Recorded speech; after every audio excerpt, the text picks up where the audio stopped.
Guys, recently, Oshiomhole was on Shewu's podcast where he said Peter Obi couldn't fight insecurity in Anambra. How is he going to fight insecurity in the whole Nigeria? That he, Oshiomhole, as governor back then during the days of Peter Obi too, that he fought insecurity in Edo State. Guys, that is what he's saying, that Peter Obi has no capability to fight insecurity, that it was Obiano who came and fought insecurity. Obiano was the one that demolished houses. Guys, this is pure lies. Peter Obi is the man who demolished houses of bandits and, people who were terrorizing the environment back then, guys, like armed robbers and the rest of them. Peter Obi is that man who started demolishing their houses. I'm going to show you videos as regards to that. Now, Rufai actually asked Mr. Peter Obi to clarify this to the public, and Peter Obi also clarified that, guys, during the latest interview. Now, these videos of Mr. Peter Obi they've been circulating on the social media. Moment Peter Obi himself, spoke as regards to insecurity while he was governor and why he is all out at the terrorists. Guys, this is just to debunk the story out there that Peter Obi could not fight insecurity. The Oshiomhole that is talking, this is the same APC that brought in terrorists and cannot handle them, couldn't handle them. Terrorists have refused to go. They are now terrorizing the environment, guys, and now the APC is not owning up to what is happening to Nigerians today. The APC is not owning up to the criminality we are seeing in Nigeria today. What they are accusing is now Peter Obi. Now, Peter Obi cannot fight the insecurity that was brought into Nigeria by the APC. They did everything they could just to oust Jonathan.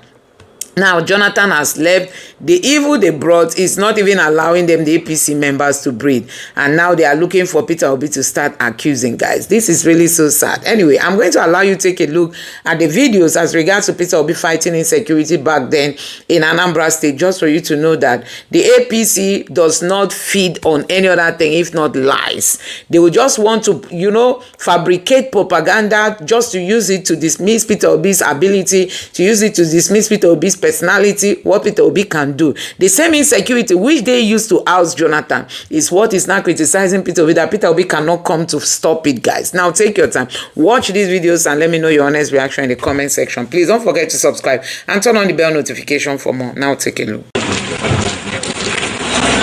The state governor, Mr. Peter Obi, in the company of numerous heavily armed security agents, stormed the compound of a notorious criminal suspect, Olisa Ifejika, said to have specialized in armed robbery and kidnapping, to carry out an action that will linger in the memory of the people.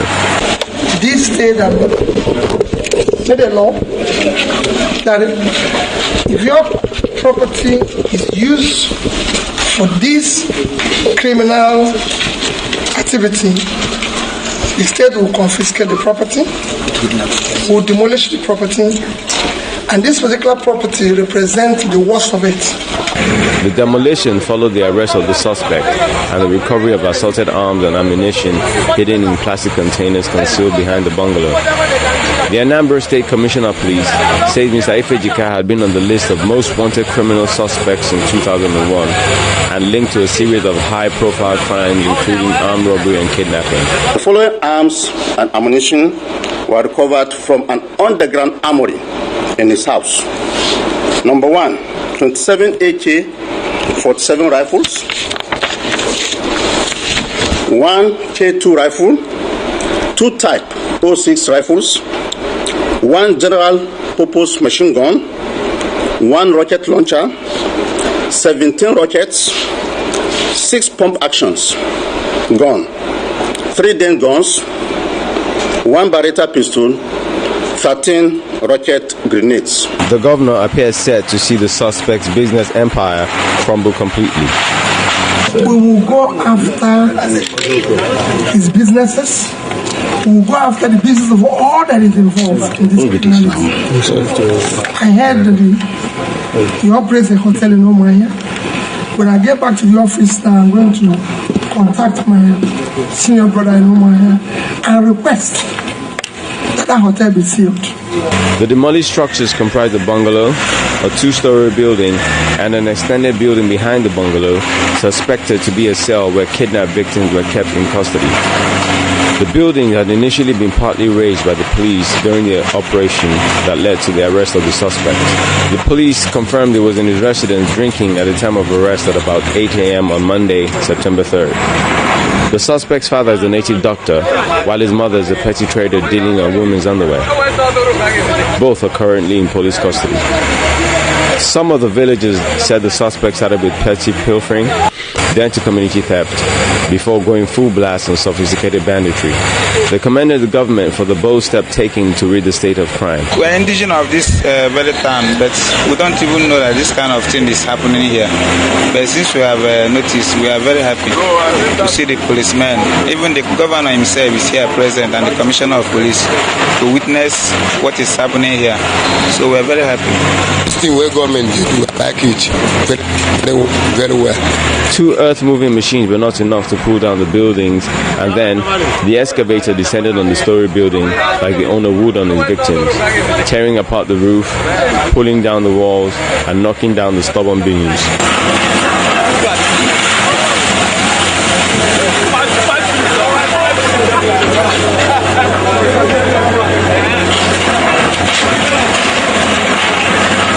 The governor had these words for the youth. We have money given to people to go into agriculture, microcredit. We have various forms of microcredit. SMEs are being given loans to Bank of Industry. We're doing everything possible to ensure, and there's so many things people can do. This state is lack of tilers, bricklayers, everything. And we're asking people to get into purpose for life.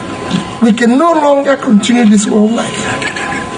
Advice also came from the State Commissioner for Youth and Sports while using the avenue to highlight government's efforts in championing youth affairs. Youth have to come out of their shelves. They should stop going to look at people who have made it. They should look at what reasonable things to do for themselves.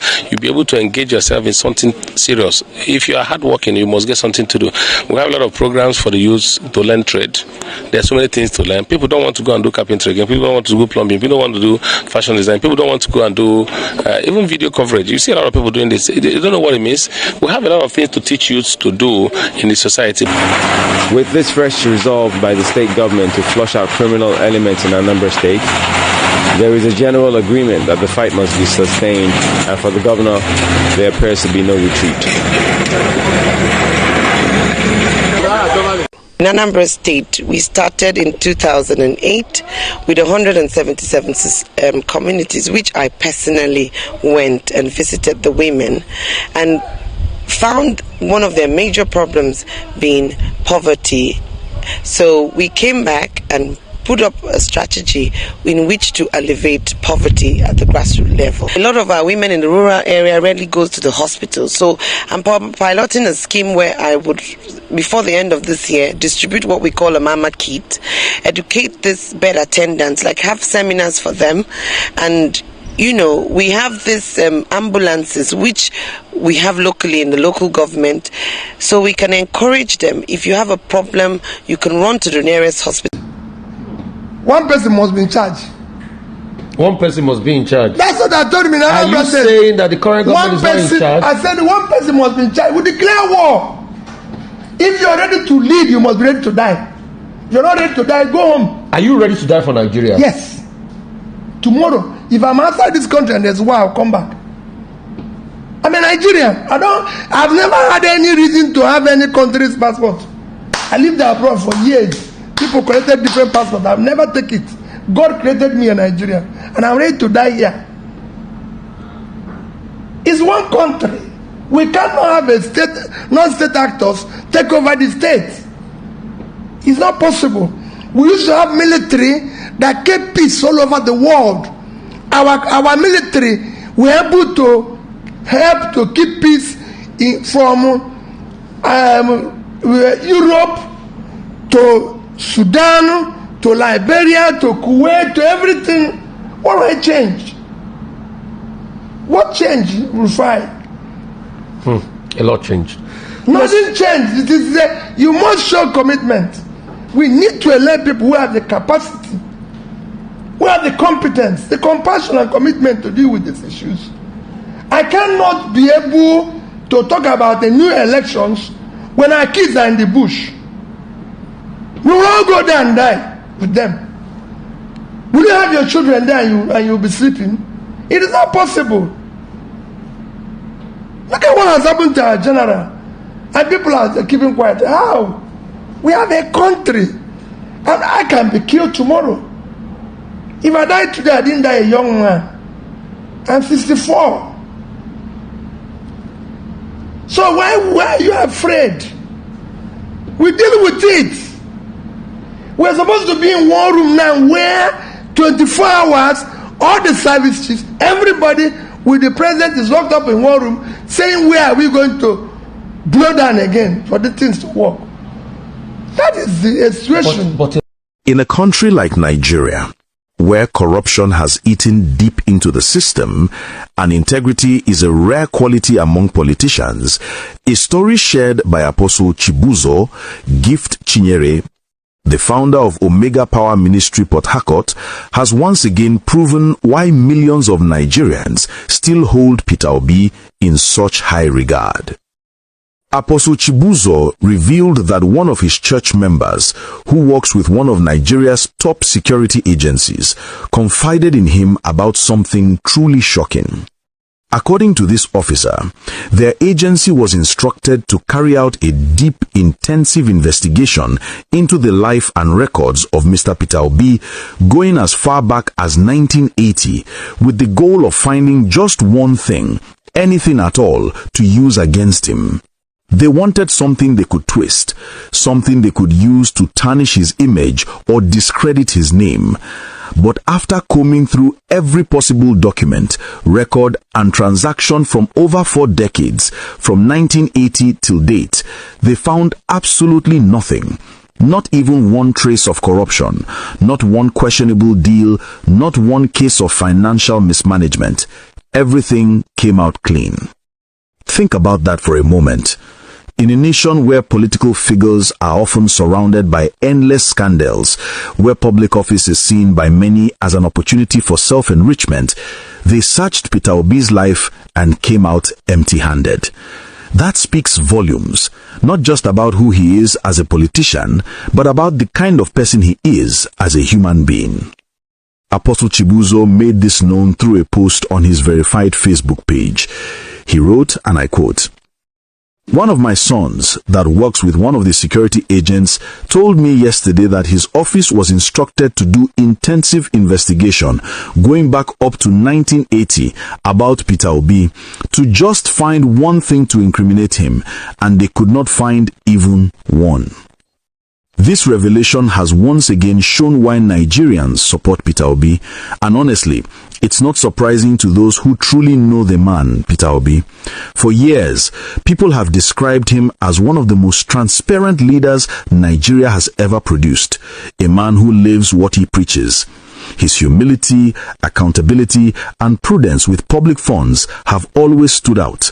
When he was the governor of Anambra State, Peter Obi didn't live like the typical Nigerian politician. He didn't spend recklessly. He didn't build mansions with public money. He didn't live extravagantly while his people suffered. Instead, he worked tirelessly to improve education, healthcare, and infrastructure, and most importantly, he saved money for the state, even when other governors were leaving debts behind. That is why this revelation from Apostle Chibuzo is not shocking. It only confirms what many Nigerians already know, that Peter Obi is a man of integrity. Now, integrity is not something you can fake. It's not something you can buy.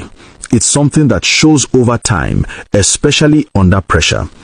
Peter Obi has faced so many challenges, accusations, and political attacks, yet not one credible corruption case has ever been proven against him. Even when his opponents dig deep to destroy him, they always end up exposing their own weaknesses, because there's nothing in Obi's past that can stain him. And that is why millions of Nigerians, especially the youth, have chosen to support him. Not because he is perfect, but because he represents something rare in our political space. Hope. Hope that integrity still matters. Hope that good governance is possible. Hope that we can have leaders who truly serve the people, not themselves. Sometimes, people wonder why millions of Nigerians support Peter Obi, and I always tell them that Peter Obi's integrity is the major reason why people love him so much. Yes, he did well in Anambra State, that's undeniable. But beyond performance, beyond policies, beyond political promises, it's his character that speaks loudest. People can feel his sincerity. They can see that he genuinely cares. That's why Nigerians across religion, tribe, and social class continue to rally around him. Now let's be honest, how many Nigerian politicians can face a 40-year background check and come out clean? Very few, if any. Many can't even survive an investigation of their last 4 years, let alone 4 decades. Yet Peter Obi passed that test effortlessly, not because he had someone covering up for him, but because he has lived a life guided by principle, discipline, and truth. It's also a powerful lesson for all of us, especially the younger generation. Integrity pays. Doing the right thing, even when no one is watching, will always set you apart. Peter Obi's story reminds us that leadership is not about power, it's about trust, and trust is built through years of honesty and accountability. This is why many Nigerians continue to campaign for him, even when he holds no political office at the moment. They see in him the kind of leader Nigeria desperately needs. Someone who can rebuild trust in government, fight corruption sincerely, and lead by example. If such a man becomes president, corruption in Nigeria will not disappear overnight, but it will drastically reduce because the tone at the top will change. When the leader is clean, it becomes harder for others under him to misbehave. Apostle Chibuzo's story is not just about Peter Obi. It's about the kind of leadership Nigeria deserves. A leadership rooted in truth, accountability, and service. For too long, we've celebrated the wrong people. We've allowed those who loot our commonwealth to rise, while those who stand for integrity are mocked. But Nigerians are waking up.